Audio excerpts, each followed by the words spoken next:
हमरे जैसन लड़की सुधीर जी लड़का देखे में बच्चा मानो हम ना कहत है कि हमरे माननीय रामपति नेताजी के आदेश बा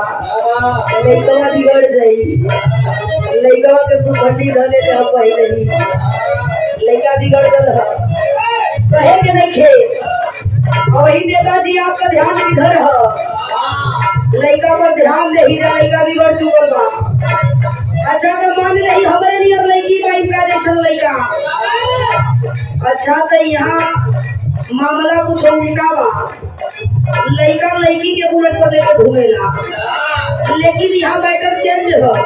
तू लड़कियां लड़कवा से कहतिया का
हाथ जोड़ो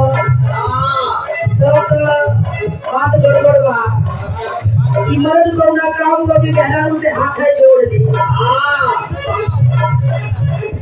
लेकिन देखो सिंह पहलवान हम कहे के नहीं थे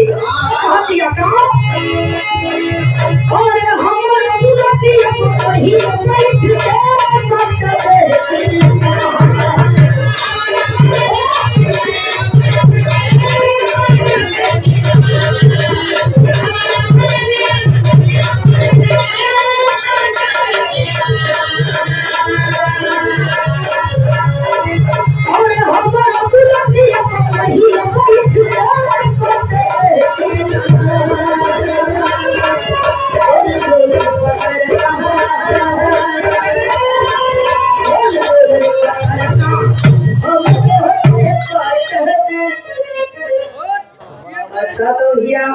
है तो हमरा करल चाहिए तो हम लोग रूहे करवावल चाहिए हमसे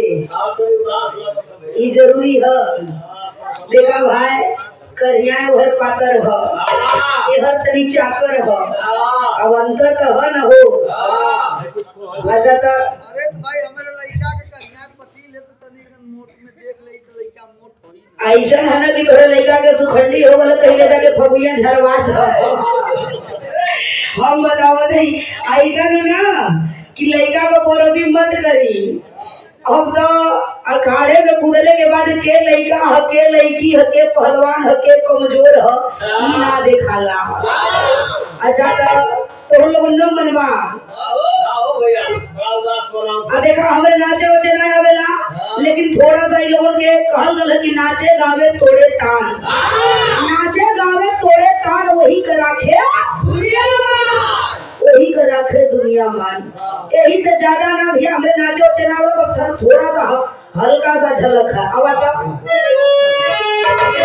हेड मास्टर हूँ का पूछे